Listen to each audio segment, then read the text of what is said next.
Nosotros, Ignacio Mántaras. ¿Cómo estás, Ignacio? Buen día, ¿cómo les va? Bien, bueno, empezamos de atrás para adelante. Los efectos de la sequía todavía están presentes. Uno ya ha dejado en el recuerdo esas jornadas de altas temperaturas, de falta de precipitaciones, pero se siguen viendo los efectos. Sí, en las zonas donde no llovió, que son en el caso de la provincia de Santa Fe, hay zonas muy afectadas todavía. Norte de San Justo y los departamentos del norte, Vera principalmente. En esos lugares estamos peor que en enero, digamos, ¿no? Porque si bien no tenemos las altas temperaturas, no llovió en todos estos meses lo suficiente, se vino el invierno, por lo cual no hay oferta forrajera y el estado de los animales, me refiero sobre todo a planteos ganaderos y ganaderos de cría, no han podido recomponer, así que en esas zonas el panorama es tal vez peor que en enero.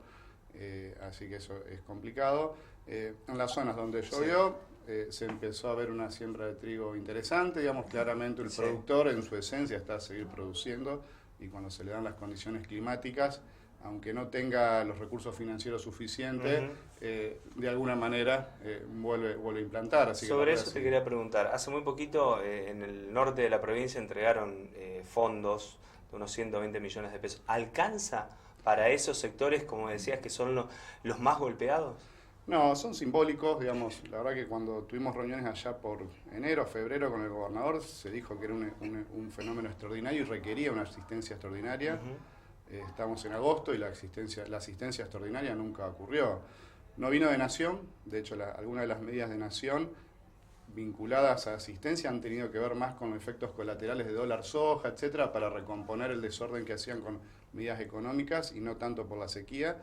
Y en el caso de la provincia ha alargado algunas asistencias de montos simbólicos y ha asistido con acarreo de agua en algunas zonas y nada más. La verdad que hubo una inacción de Nación y una contemplación por parte de la provincia ante esa situación. A esta altura del año, ninguno de los dos estados han estado a la altura de las circunstancias para el fenómeno, para el impacto que ha tenido la sequía en la provincia de Santa Fe, ¿no? Y ante esto, ¿cuál es el panorama de acá a lo que resta? Bueno, desde lo formal, lo que sí se ha pedido que prorrogar la emergencia hasta marzo del año que viene. Esto ya es una resolución de la comisión de hace 2 meses y el gobernador ayer en Reconquista dijo que lo iba a estar firmando esta semana, no sabemos por qué se demoró.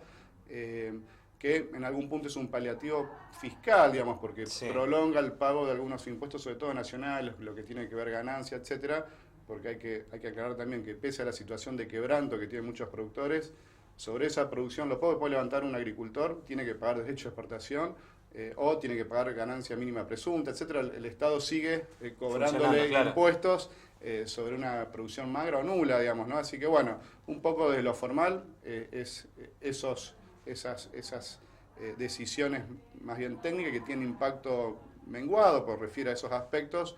En lo concreto, lo que tiene que ver con evitar que se nos caigan productores, lo que sucede es que tenemos una presión impositiva muy alta en Argentina, sobre todo por Nación. Cuando ocurren estos fenómenos, los productores no tienen espalda para recomponerse y van a quedar productores fuera del partido. Vamos a tener mucho menos productores que el año pasado, después de un fenómeno de estos, cuando se hablaba de ayuda extraordinaria, que era el punto que habíamos hablado fuertemente con autoridades nacionales y provinciales, justamente evitar que queden productores en el camino. Bueno, entendemos que eso no va a ocurrir, ya muchos productores han liquidado sus rodeos, se han retirado de la actividad, seguiremos con un esquema de mayor concentración por un Estado que no puede, o gobernantes que no pueden visibilizar el impacto que tienen estas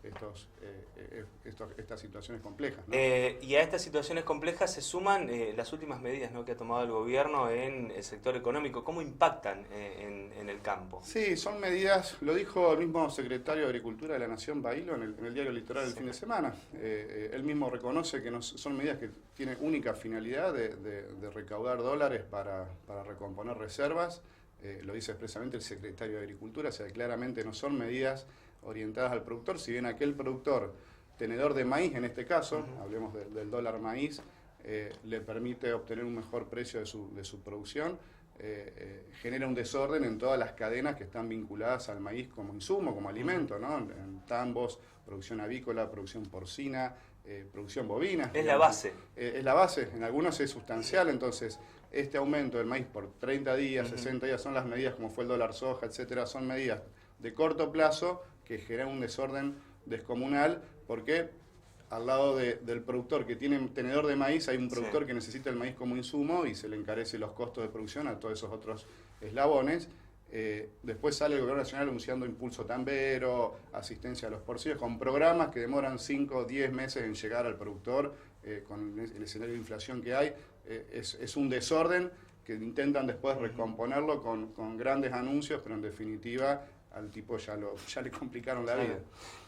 ¿Cuál es la mirada de cara a lo que se viene, ¿no? Porque antes de la nota con vos, Ignacio, veíamos la organización para lo que van a ser las PASO nacionales. Es un año netamente político, es un año donde también el campo mira lo que puede llegar a ser tal vez un cambio en los colores políticos. Sí, desde el plano político, creo que lo hemos dicho, tal vez se vislumbra el fin de un modelo populista que fracasó, digamos, los números, los índices lo reflejan, que este modelo que Argentina ha sostenido durante 20 años, con algunos intentos de corrección, no ha podido responder a las necesidades de un país. Tenemos casi 50% de pobreza, y en ese escenario, y pensando en lo que viene, entendemos que el agro es un actor central, digamos, no solo por lo que puede generar de divisas, que es el discurso.